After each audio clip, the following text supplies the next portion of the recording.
people said, oh, you have no idea what they're going to do. They might go buy drugs. They're going to buy drink with that. It's not about them. It's as much it's about me. Western medicine's fabulous. They fix you up, but there's still emotional, spiritual, psychological recovery that needs to happen. It's always important to remember in the biblical, what is the opposite of fear? It's not courage, it's love. Love is what can fight fear. Friends, if you've wondered what it actually looks like to follow Jesus right now, not in just what we believe, but in how we treat people and how we carry our convictions without losing our compassion, today we're talking about what it means to follow Jesus with love, especially when the world feels so divided, noisy, and discouraging.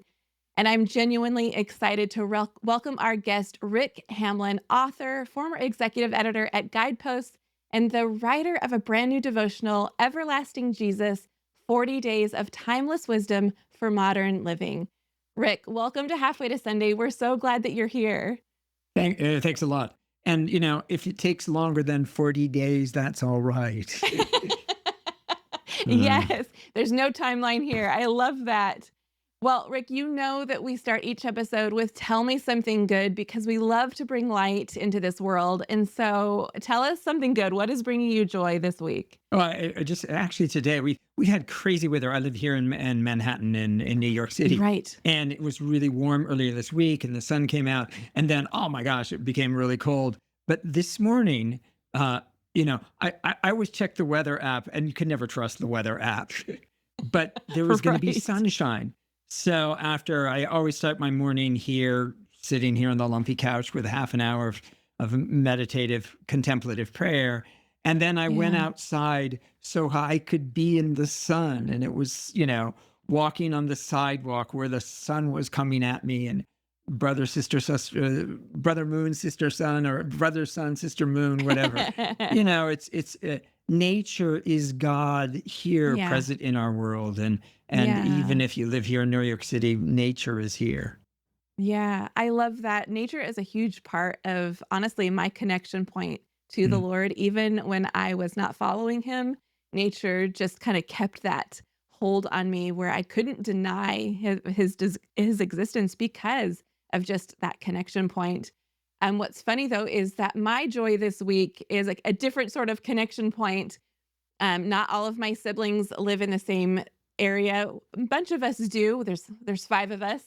But Marco Polo, the app that just kind of helps you talk back and forth, has been such a joy for me to keep in contact with my siblings because life is busy. Again, there's some of those distances that we have. And so it has been a hilarious and joy-filled, like some of the conversations are so ridiculous. Sometimes it's just, hey, this is what's going on. And other times it is just like a funny, almost like when we're back like kids, like we act really silly. And so it is just so much joy from an app, I know, but just again, that connection point of relationship and just what's going on in their lives. It's so fun. Mm-hmm. We did live in this era, apps, AI, and it's coming into our lives. And yet, I just wrote an article, what would Jesus think of AI? But, this is the history of our faith. Think about what it was to believe before the Gutenberg Bible, before you had printed Bibles. You just heard the scriptures. And then people were starting able to read the scriptures. And now, you know what I do? I listen. I love listening to books, meditations, different podcasts about Jesus, we can still use these new ways. God finds ways in this new era for us to still stay in faith. As I've been reading your devotional book, you told this story about your mom, and it honestly made me incredibly tender as I was reading this story of her faith, you watching her live out her faith, and how she wasn't one to maybe get into the gossip of things or like the nitty gritty, but she was just always such an example of a curious faith, of a just leaning into that. And I don't know if you would take a moment to just kind of explain how that shaped your faith as you grew up. Yeah, she was just so she was very self-disciplined. She was always working on it. And Yeah. amazes me. One of the last conversations I had with her, she was 93 years old, living in California. I'm here in New York, and I called her every Sunday, and she had been looking inside of herself, and there was some anti-Semitism in her that she didn't like. And she said, I keep on trying to get rid of it. I want to get rid of it. And and isn't that the way it is for us? There are these Yeah. dark sides of us, and we're meant to keep working on them. Um, Yeah. but here's the poignant story. She, my prayer for her, and when she turned 90, I said, Mom, I don't want you to go, but when you go, Mm. I pray that it's a direct flight. Mm. And she went to the hospital on Monday. I flew out there, and on Tuesday, we all gathered around her bed. It was like Thursday. The minister came. He said, "Can I read something?" She said, "Yeah, the passage about the eagle's wings." Oh. And we listened, and then I said, "Oh, let's sing that song." And then she turned to me and she said, "I'm going to be in the Lord's house very soon." Wow. And she died that night. Mm. And she wasn't sort of a holier than thou person, but that the doctors didn't say that, but there's something That there. connection point to Isn't that her and the amazing? Lord. That it's so interesting because 'cause I've had some questions, like, I don't know how the Lord takes us home. I honestly, with it's obviously not something we will know on this side of heaven, but just for her to have that connection point, to have that awareness of what the Lord was calling her to, that next great adventure, if you will. And so how did that impact your faith in that moment? Like, what did that feel like for you as somebody witnessing that? Well, I mean, the loss, it was just like I was heartbroken. And Of course. a direct flight is lovely, because if you're only 3 days in the hospital in this day and age, that is a direct flight. But Yeah. but then what I kept on going, but it's still hard for those of us on the tarmac. Yeah. We miss them, and I think I take a cue from our Jewish brothers and sisters who Mm. honor mourning for a whole year. They mark that year and the Yeah. end of that year, and I think it's important for us, and because I was in mourning, I mean, I missed her. Yeah. We have, of course, had a service, and that was lovely, and different.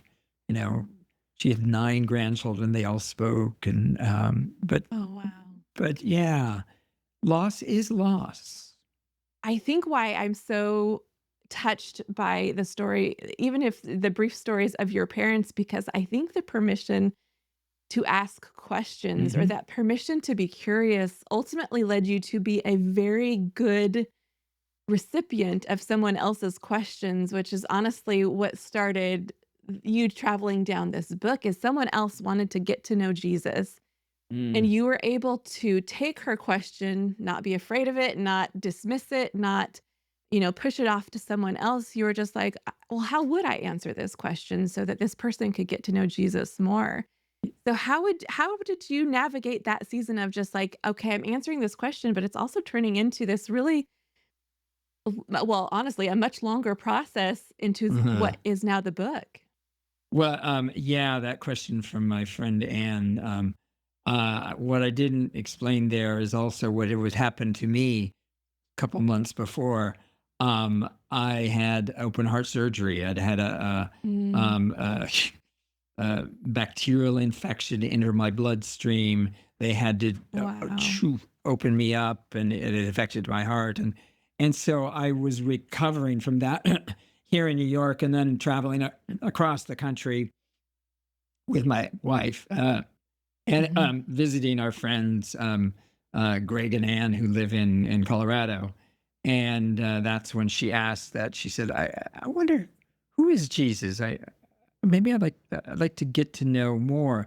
And Mm, that I was answering her question, but I was also answering it for me. yeah. I needed, oh, right, Rick, in this process, medical, Western medicine's fabulous. They fix you up, but there's still emotional, spiritual, psychological recovery that Yeah. needs to happen. And, spending time with Jesus is a way to do that. And I think, thank God for the Gospels, because we have a chance to do that again and again and again. What would you say though that as you're walking through this process, and you're so right, like the so often we get asked a question or an invitation into something that ultimately teaches us ourselves as we answer, or God is speaking through us in a way that as we hear it, we're like, oh, I actually needed that more in that moment. And so I'm so curious what the surprise was for you as you're answering this question, as you're, then writing more and more about what those answers mean to you. What was the most surprising thing about it? When you start looking at the parables and you start looking at some of the things Jesus said, and for Mm, me, it was a rediscovery of how Jesus has worked in my life. yeah. Did I acknowledge that? Maybe not, but I'm very fortunate to be married to the same woman over 40 years. I'm really Mhm. fortunate to have two wonderful sons, one who lives in San Yeah. Francisco, one who it lives in Connecticut and is an Episcopal priest. I mean, I get to Wow. hear my Yeah. 36-year-old son give really great sermons. Wow. Wow. Yeah. I mean, but you don't expect that. I wouldn't have thought that when he was a kid Yeah. um, so that gift of seeing God work in my family's life and other people's lives is extraordinary.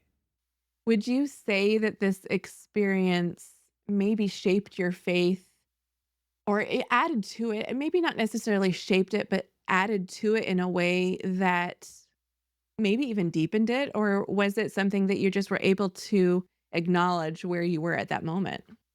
I think we're always in this process of going deeper.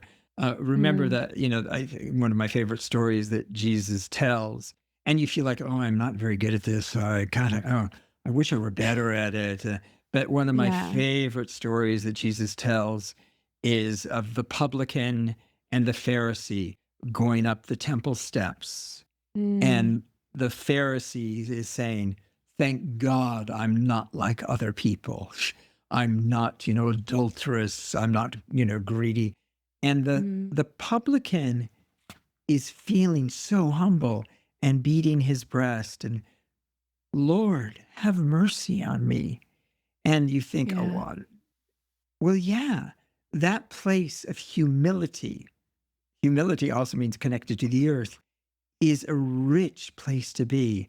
And so those times when, I sit here and pray every morning and I think, oh gosh, I do that morning, but I'm not really very good at it because I get distracted so easily. You know what? Right. Not feeling perfect is an avenue to becoming more perfect rather Yeah. than being self-righteous about how great I am. Um, Yeah. It's so funny. I have taken up this practice of like when mistakes happen, and there's a whole story of learning how to make mistakes just because perfectionism mhm, and thinking that you have to be, one way or the other, making mistakes in a way that doesn't bring shame is actually just like a huge growth for me with the Lord. And so as you were talking about that, I've started this practice of when something like that happens, I kinda chuckle and I say, "Well, that was a humbling moment." And mm, it was, and you would think like that would be a shame-filled thing, but what it actually does for me is it just kinda recognizes my humanness, and then in some way, and I can't totally explain it, but it helps me acknowledge my dependence on the Lord and just mhm, like, "Okay, like this is okay, I made a mistake, and then there's grace for that, whether that be with another person or with Jesus, but there's also just like that there's something so interesting about acknowledging our humanness, like, kind of like you were mhm, saying, just that right posture to what the Lord is doing. mm, That phrase of do one thing every day that scares you, of getting outside your comfort zone, of doing something that you probably wouldn't do because it scared you, I think has always been intriguing for me because and it honestly has maybe inspired me a little bit even in my own faith of I don't have to have this complete, like, relief, if you will, of whatever it is that the Lord is inviting me to do. It's okay to go scared. And so I imagine that even in this process, even with, writing something that feels big because it has to do with Jesus and what his Mhm. teachings are, it's a big thing to point people to Jesus on its own, but to then to write a book that continues to point that out is probably really scary and probably really daunting. And so how I would love for you to speak a little bit more about how you stayed rooted, even, amidst the fear, even with everything going on in the world around us. Yeah. Like, that's really hard to put so much work into something that feels so fearful or that Uh, could uh, be inspire fear. yeah, that's interesting. It's always important to remember in the biblical, what is the opposite of fear? It's not courage, it's love. Love is Yeah. what can fight fear. And to sit with Jesus again and again is to rediscover that Mm. cosmic divine love. Uh, uh, Remember what Jesus said about children. Let the children Yeah. come to me, Yeah. and the little ones, they're like the angels. I mean, the angels come to, and what is it in children? It's that curiosity, Yes. that, and I think that's a message to us. Stay in touch with that child that you were, Yeah. that asked questions, that Yeah. wondered about things. I think that's why I got so connected to that story of and it just sparked something. It was a small piece of your story of that curiosity because I think that speaks so much to my faith Hmm. of wanting to know what I believed without somebody telling me, not some outside source or like going directly to the source and like, "Hey, Lord, Hmm. who are you? Let me get to know you. And what do you say about this?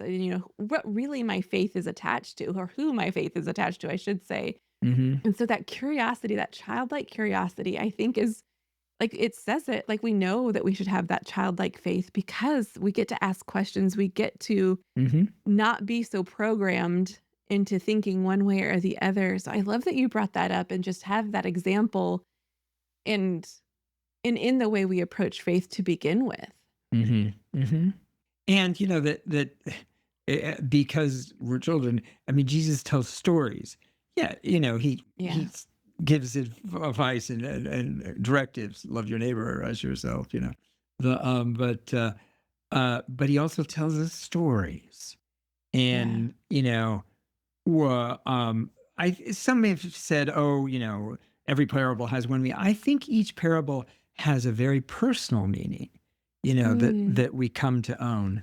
Um, that parable of the landowner and the laborers, Yes. and some guys start first thing in the morning, and then more people want to start, and he hires more people at 9 o'clock, and then more people he hires at noon, and hires more at 3, and at 5 o'clock he hires some more. They still want work, and then he pays them all the same. Yeah. And you hear that story, and you go, "Oh, that's not fair.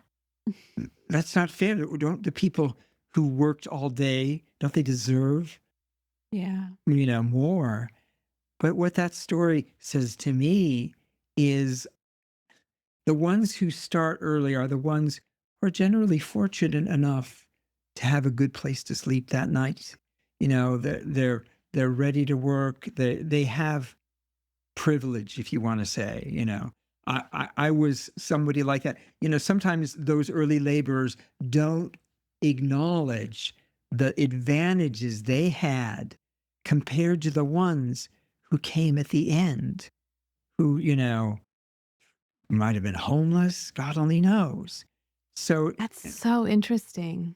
I mean, I that hearing that story, that's what that makes me think. But Yeah, well, as you were telling it though, and excuse my interruption, but as you were please. telling it, I thought about my own faith. And there's so many times that I've said, "Oh, I wish I would have known Jesus longer," because Mm, I've only been following the Lord for about 10 years. And mm, so when I see people like you who grew up in faith and have just had all this time with Jesus, I'm like, oh man, I wish I would have known him. I wish I would have had so much longer, while also acknowledging that his timing is perfect.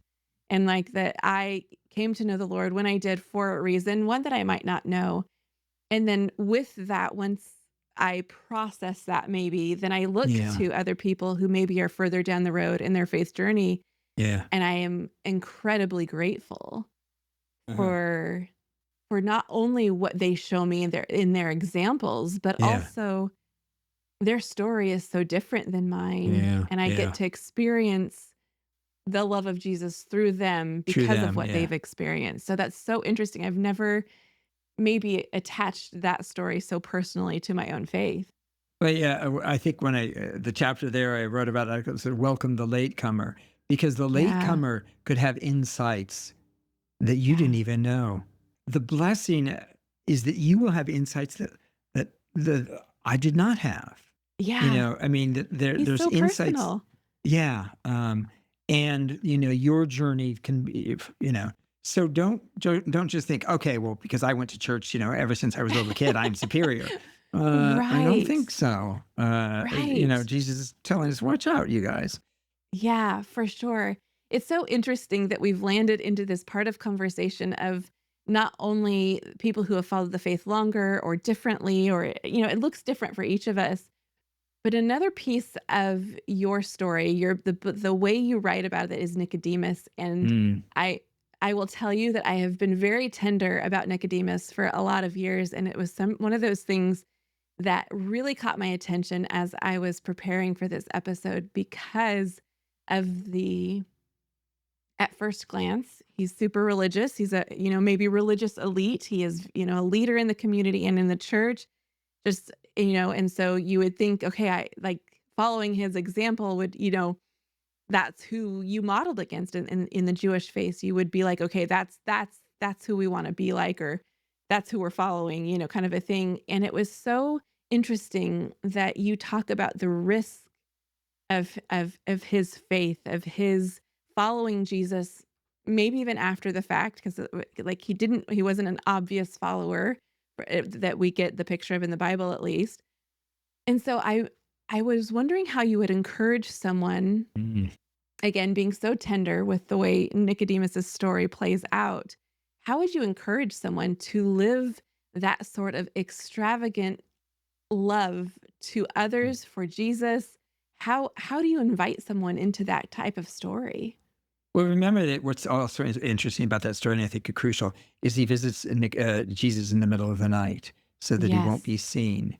And, somehow that night calling, Mm, that, there's, to go in your closet and pray, there is part, here we're having this very public and shared conversation, but there's so much that's also just deeply, deeply private.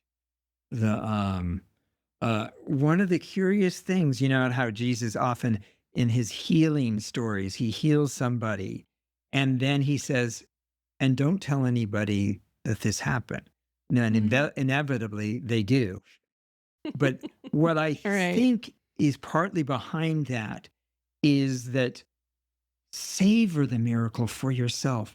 Don't just turn it into a story about, well, look what happened to me, but Right. savor it in yourself, you know? Mm, Um, so there's a part of, as much as I tell stories about myself, there's also this treasure of the dark night of the soul, to savor that here too. Uh, yeah. um, uh, you know, I told my son, I'm not going to write another book. I'm going to become an anchorite. I'm just going to live at a church and worship that way. Uh, uh, uh, you know, who knows? I mean, uh, it's a privilege to share this with you and to write it. But uh, what I'd rather say to people is, well, you can read my book if you want to, but I bet there's a book inside of you. I don't necessarily mean something you have to read, right? But there is a story of yours Yeah. that's precious, precious, Yeah. precious. It feels like you are an it feels like you really do practice this holding space for things Mm, that you don't feel hurried. And I correct me if I'm wrong, but within your book, within this conversation, within the stories that you're telling, I keep noticing this theme of holding space. Hold mm, space for the miracle, hold space for the story, hold space for the mm, children, hold space for the curiosity. mm, And that feels very maybe more important than anything right now mm, is pausing and mhm, hold space and get quiet with the Lord. So maybe that's the question. Maybe mm, that's the point of what we're even talking about today is how would you encourage someone mm. to slow down and hold space? I think it's very important to have aloneness time. I think, especially with our phones constantly Mm, interrupting us, our text. And, yeah. I'm not saying live without that, but you can have a period of time without that. Yeah. I don't look at my phone when I'm sitting here on the couch Mm, praying in the yeah. morning, go for a walk, stare at the sun for 5 minutes, Yeah. um, give yourself alone time because it helps put the rest of life in perspective. I also believe in checking every morning a devotional, some Bible verses, a psalm. Check in with the good news Right. because the news is ready to just tear you apart. Um, you know, so if you start your day with something of the good news, I Yeah, think that's it's so good. easier to let go of the noise of the bad news, which is crying out loud. Yeah. Yeah. How would you maybe encourage that person listening Mm, who is having a hard time doing that, not just from the news, but maybe just the chaos of life, mm, the hardships, the things mm, that there's very real pain in this world. There's very real situations that are hard to navigate. mhm, And so how would you invite that person into holding space for their time with the Lord? mm. Um, the other thing I think is also doing good for someone else, Mm, because I mean, blessed are the poor in spirit in Matthew, but poor in Luke. And I find it important to acknowledge the poor. Here in New York City, there's always somebody on a street corner asking for change, and I always keep a couple dollars in my pocket uh, to do that. And people said, "Oh, you have no idea what they're going to do. They might go buy drugs. They're going to buy drink with that." It's not right. about them. It's as much. It's about me. Yeah, that's good. Don't ignore them. By doing that, and you'd be surprised. Here in New York City, the most secular of cities, the answer whenever you give a donation of coins, or the answer is always "God bless you." Yeah. God bless you. And then here's a little story. There was a guy who used to catch me on my way to work, all the time, and I dig in my hand and pocket and give him a few bucks. And then one Saturday, I was taking our boys who were young at the time, or younger, up to Yankee Stadium, and there was somebody staggering down the subway, and I thought, oh, it's dangerous or something.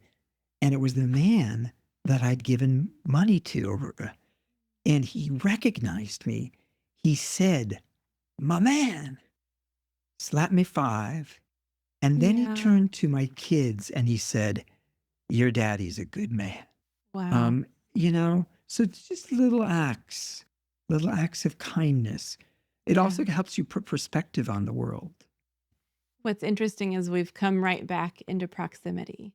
You've held space for the people in your community and you're not afraid to get up close and experience their hurts with them. And so I wonder if that's also just something that as we are talking about what it looks like to hold space, to get quiet, but also to lean in and get close to the hurting, get close to Mm, the people who are marginalized, the close to the people who have a greater need than we do.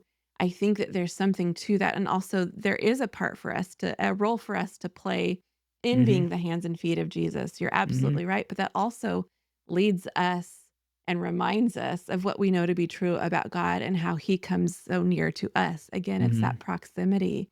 And so as we are closing up this conversation, I wonder what blessing or honestly what you hope people will carry with them after they read your book, The 40 Days, but also again, what blessing, what encouragement do you want people to leave this episode with? The title is Everlasting Jesus. Part of me thinks, what if it were ever loving Jesus? Mm, Because there's never enough love, and I yeah. think each of us need that. And it's like one of those things, you get it by giving it. Yeah. Yeah. And so that's my prayer for all of us in this world. I do believe that, goodness is right around the corner and love is right here. Mm, And that even if I'm sitting here by myself praying, it's making a difference someplace yeah. thousands of miles away. Yeah. So do it. Yeah, I love that. Rick, thank you so much for spending time with us and just encouraging us so beautifully about holding that space and curiosity and that proximity. Just what a beautiful picture that is of the gospel and our relationship with Jesus. And I'm so excited for our friends to check out your book. And would you let our friends know how they can connect with you and get your book? The book, I guess you can bookstores, any place you or get books, Amazon certainly has it. Um, Yeah. you can message me. I'm Rick at rickhamlin.com. If I manage, I'm on social media. But where you are, and there's probably someone even better close to your community who can really share Jesus with you. Mm, that's beautiful. He's all around us. My friend, thank you so much. I am so grateful for your time and for your words. God bless. Thanks. Friends, I'm so glad you're here. I hope you leave each episode feeling loved and seen. Don't forget to hit subscribe so you don't miss an episode. And while you're there, would you share it with someone? And if you found this to be encouraging, empowering, or it equipped you in any way, would you leave a rating? That helps new friends find us and join our community, and we would love to hear from you. Finally, don't forget that you can join us on Instagram and TikTok at Halfway to Sunday. See you there.